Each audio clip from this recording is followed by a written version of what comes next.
Hi all, welcome to BIAS Academy, Science and Technology Audio Notes for Prelims and Mains, Unit 6, Part 1, Chapter 2. The chapter is Water Pollution and Soil Pollution. The topics which we're going to cover are water pollution, causes of water pollution, impacts of water pollution and preventive measures. Next is soil pollution, causes and impacts of soil pollution and prevention of soil pollution. Okay, what is water pollution? An undesirable change in the physical, chemical, biological characteristics of water that makes it unfit for human, unfit for animal and agricultural and industrial uses is called water pollution.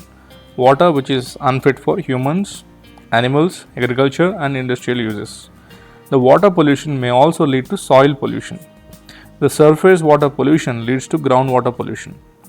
According to Central Pollution Control Board, that is CPCB, more than 85% of Indians are drinking polluted water. How much percentage of Indians are drinking polluted water? More than 85%. Who said it? Central Pollution Control Board. Okay. What are the causes of water pollution? One is sewage, second is trade or industrial effluents, third is agrochemicals, fourth is heavy metals, 5 is fluorine in water, 6 is solid waste, 7th is radioactive pollutants, 8th is thermal pollution, 9th is marine pollution. So let's look at sewage. Sewage is one of the cause of water pollution. The human originated sewage is the most responsible factor contributing to water pollution in the country. The sewage mainly consists of human excreta and also other wastes. Even though the sewage is mostly biodegradable, today it is generated beyond the manageable levels. India produces around 38 billion liters of sewage every year. Okay, the next is trade or industrial effluents as a cause of water pollution. A variety of industries are contributing to water pollution. The CPCB, that is Central Pollution Control Board, has identified tanneries, pharmaceutical industries, iron and steel industries, fertilizer industries, textile industries, plastic and polymer industries are mostly responsible for water pollution. The trade effluents contain toxic pollutants like polychlorinated biphenyls, that is PCBs, polychlorinated dibenzodioxins, that is PCDDs, and bisphenol A, that is BPA, and diethyl hexyl fumarate, that is DEHF, and they contain polyaromatic hydrocarbons and petroleum hydrocarbons, that is PHCs. The third pollutant is agrochemicals. The advent of green revolution resulted in the extensive use of chemical fertilizers and extensive use of pesticides as well. This further resulted in accumulation of residues in the soil as well as surface and groundwater pollution as well. The pesticide residues like endosulfan have resulted in cancer, embryonic defects, miscarriages, etc. Example is Kasaragod district in Kerala. Kasaragod, Kasargod, Kasaragod district. Okay, the fourth one is heavy metals. The metals with higher atomic weight are called heavy metals. They have greater use of in metallurgy, they are used in electronics, biomedical devices, and even as catalysts in various industries. The heavy metals that cause water pollution are mercury, arsenic, lead, nickel, manganese, cadmium. What are the heavy metals that cause pollution? Mercury, arsenic, lead, nickel, manganese, and cadmium. Okay. The fifth pollutant is fluorine in water. The presence of more than 1.5 milligrams of fluorine in 1 liter of drinking water may result in fluorosis. There is a danger of getting crippled with skeletal fluorosis in the case of fluorine exceeds 8 milligrams per 1 liter of drinking water. The skeleton becomes weak if the fluorine content is more than 8 milligrams in 1 liter of water.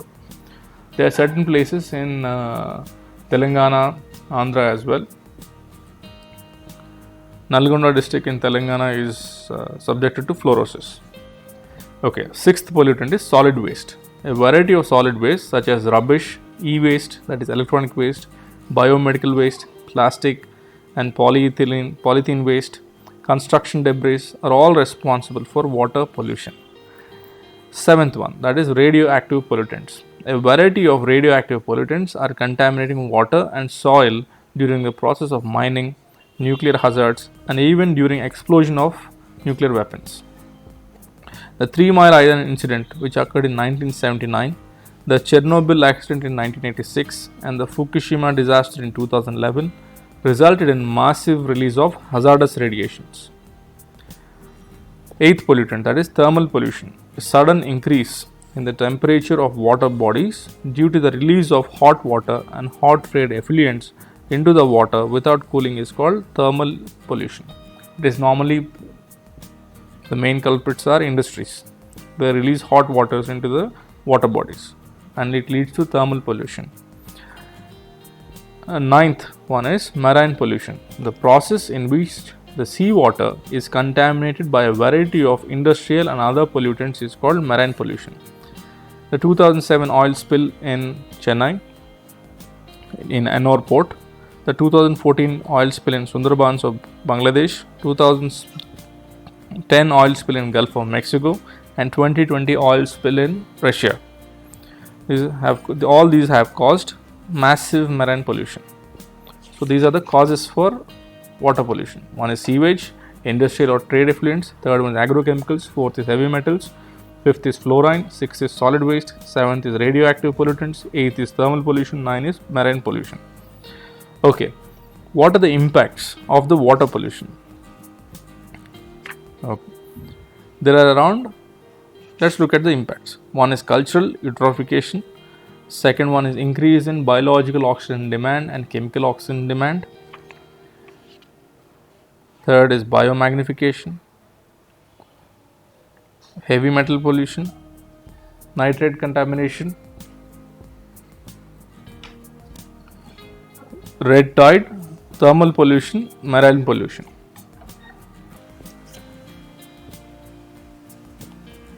The first impact of water pollution, that is cultural eutrophication.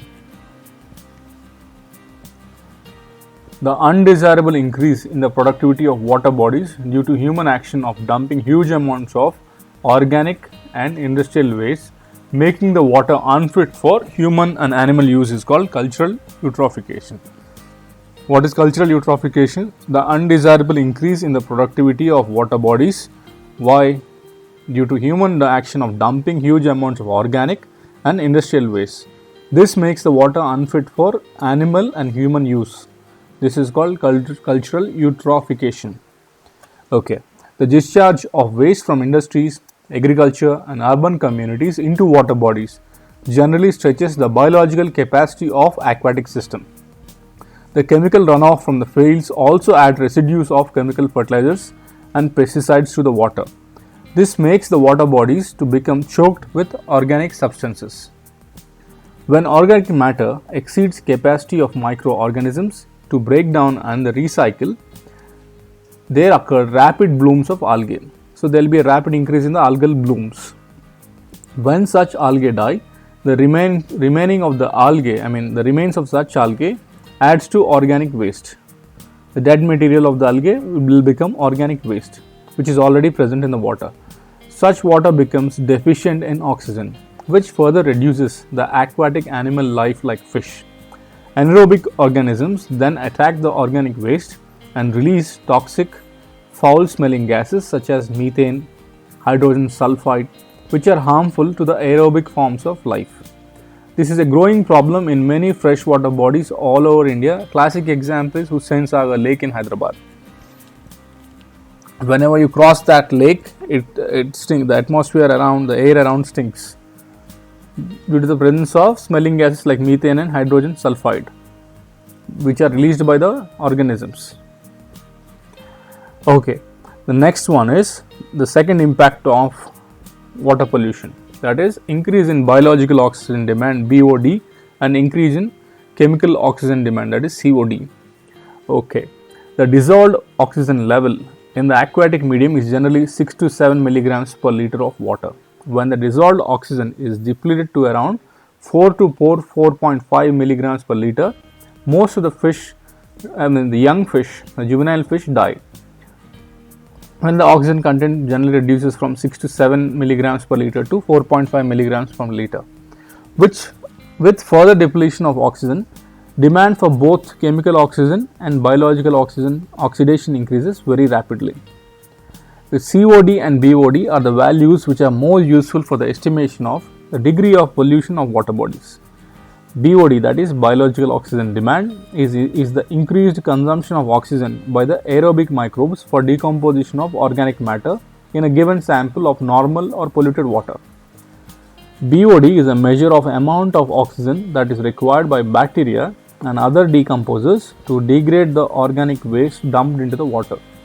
It is simply the amount of oxygen required by a bacteria or a microbic decomposer to degrade organic waste. That is biological oxygen demand. Oxygen required to decompose. Okay, then what is COD, that is chemical oxygen demand? Is the measure of amount of oxygen required for chemical oxidation of organic materials. What is it? It is the amount of oxygen required for chemical oxidation of organic materials. The COD determines the amount of organic pollutants found in lakes, rivers, and other water bodies. It is a useful measure of water quality and it is expressed in milligrams per liter or parts per million, in which it indicates the amount of oxygen consumed per liter of water. For any given water body, COD value is higher than BOD value. You have to remember this. The CO chemical oxygen demand value is always higher than biological oxygen demand. Normally it will be up by 4 times. BOD was first originally used in 19th century in Britain for estimating the level of pollution in water bodies.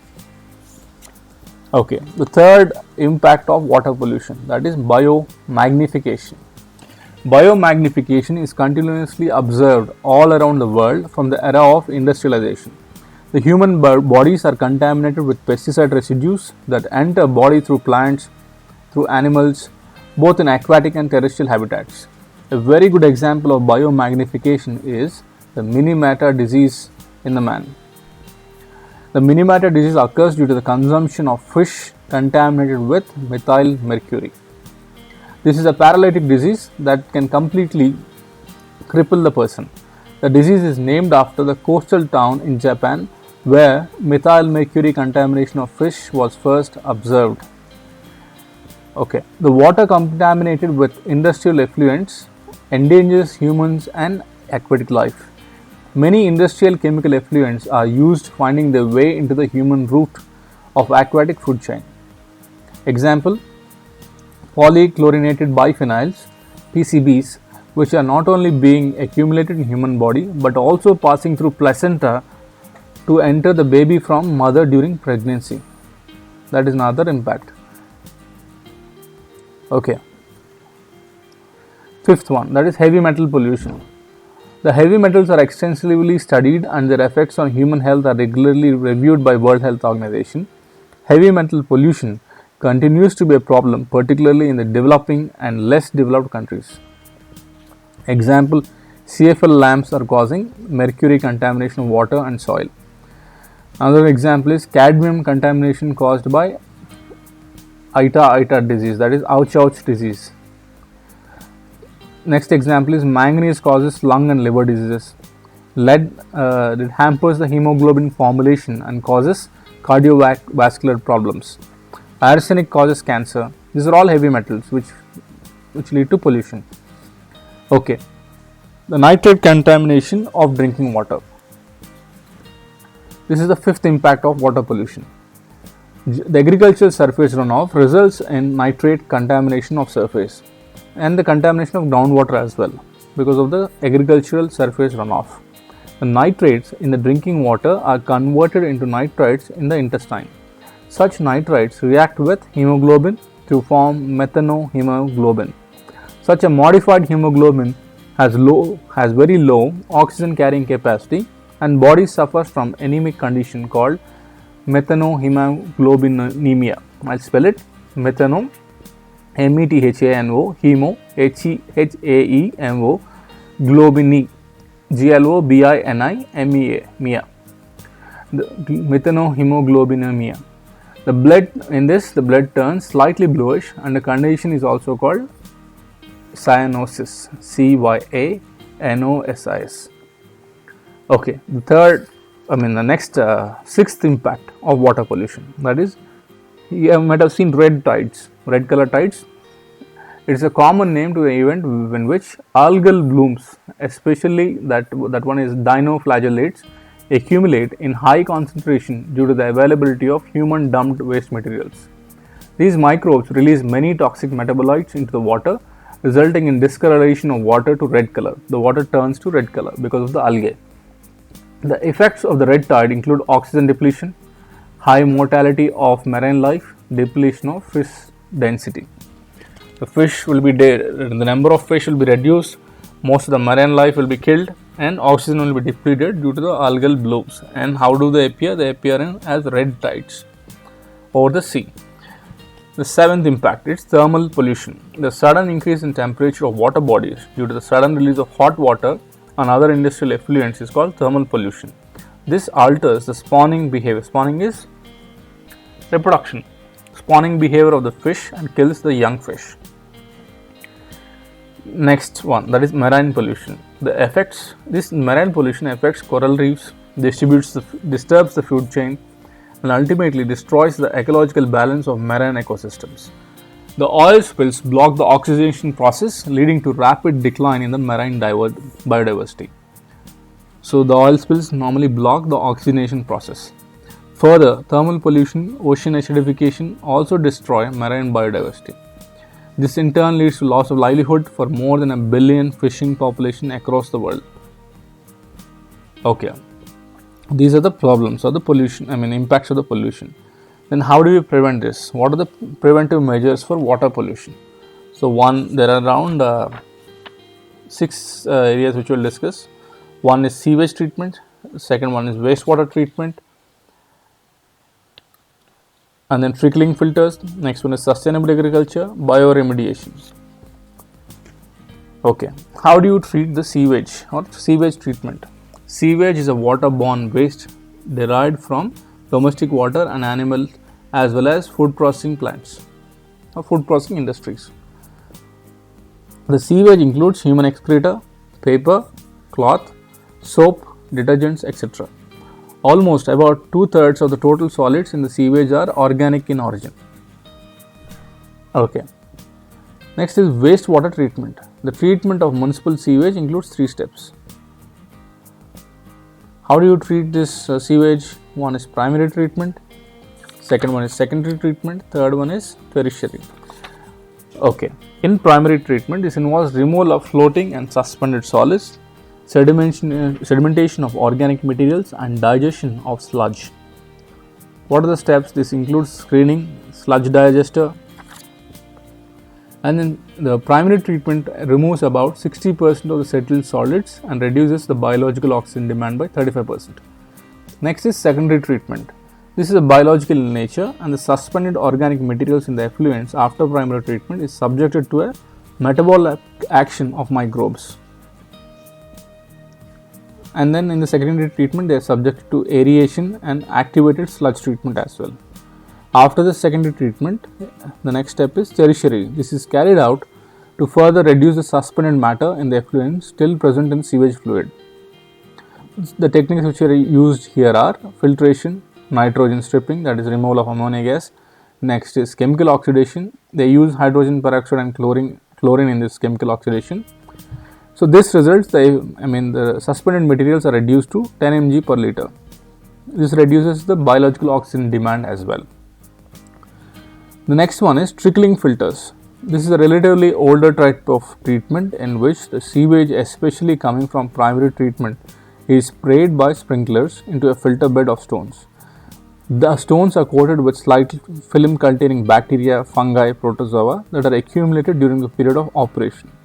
The effluents containing dissolved organic compounds gradually trickle down, percolating through the stones.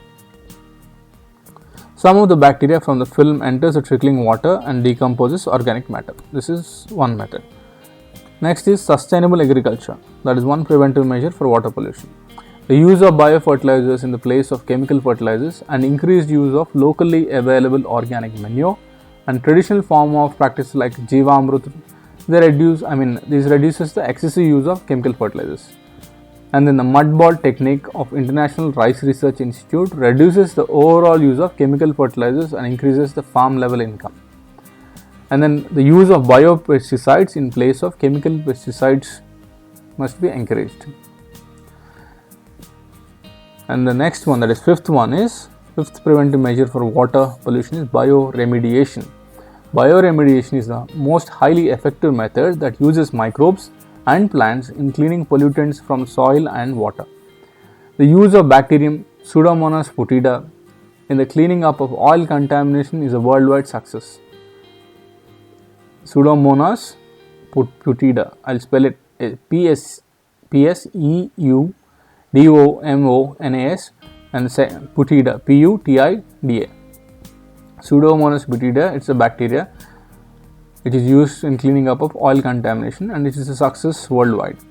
The phytoremediation technique of using plants to remove the pollutants from soil and water is proving more cost effective method and helps in cleaning up of soil and water pollution. The sixth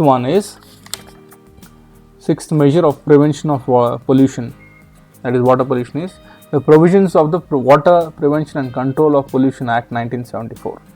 The Water Pollution Cess Act 1977 and the Environment Protection Act 1986, these should be strictly implemented and the offender should be punished accordingly with associated penalties as well. Okay, this is about water pollution. Now let's go to soil pollution and then we'll discuss about the types of soil pollution as well. Soil is the superficial layer of the earth's crust. It is the most important natural resource used for human existence on the planet Earth. Any undesirable change in the physical, chemical and biological characteristics of the soil is known as land or soil pollution. Soil pollution is considered as a third type of pollution. It also leads to water pollution. Soil pollution is broadly categorized into two types. One is positive soil pollution and the next one is negative soil pollution. What is this positive soil pollution? It is caused by dumping of different types of waste into the soil, that is called positive soil pollution.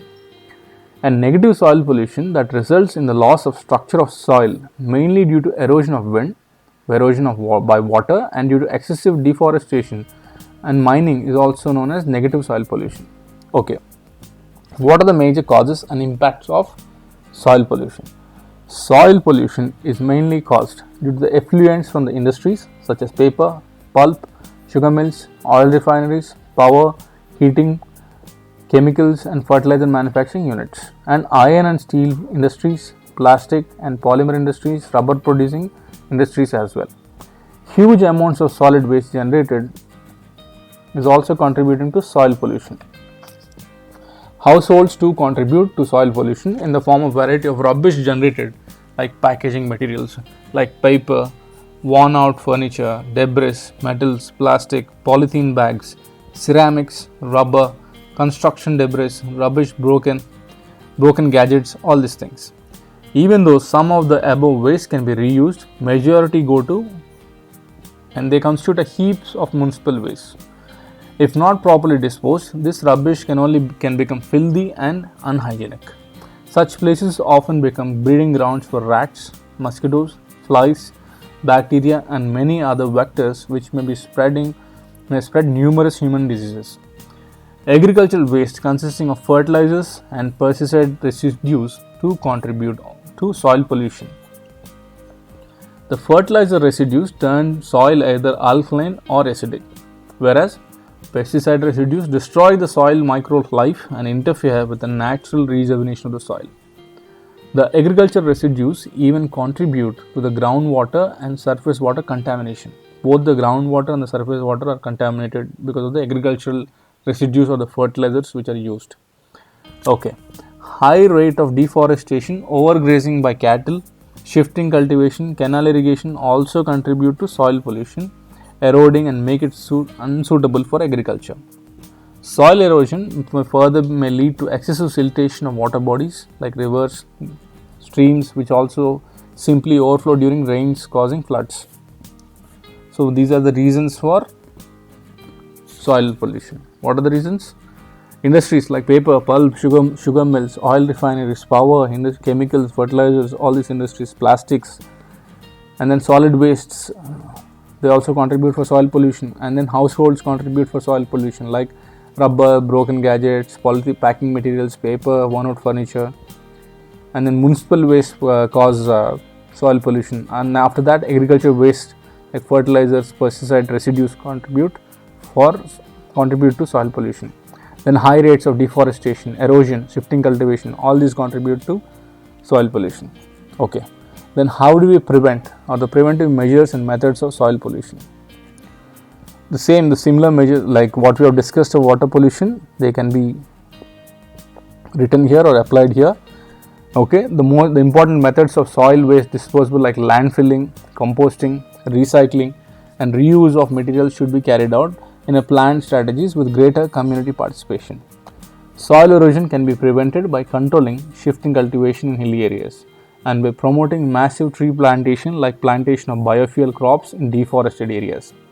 Soil erosion in coastal areas can be prevented by plantation of Prosophis juliflora, which acts as an effective soil binder. Reclamation of wastelands generated due to unethical agricultural practices is also an important measure that helps in regaining the fertility and conserving the soil structure. Next is energy plantation is very good and an effective solution that helps reclamation of wastelands. It also helps in generation of livelihood in the rural areas. The plants mostly used are Pongamia pinnata, Jatropha, all these things. And we can also, apart from these measures, we can add the preventive measures of water pollution here as well. Okay, so we have discussed about water pollution and the causes of water pollution, impacts of it, and what are the preventive measures of water pollution. After that, we have discussed soil pollution, the causes and impacts of soil pollution, and finally we discussed the preventive measures of soil pollution. Okay, with this we'll end our today's lecture. If you have any doubts, queries, or need any help, you can mail us to biasacademy@gmail.com. Thank you for listening. Have a great day.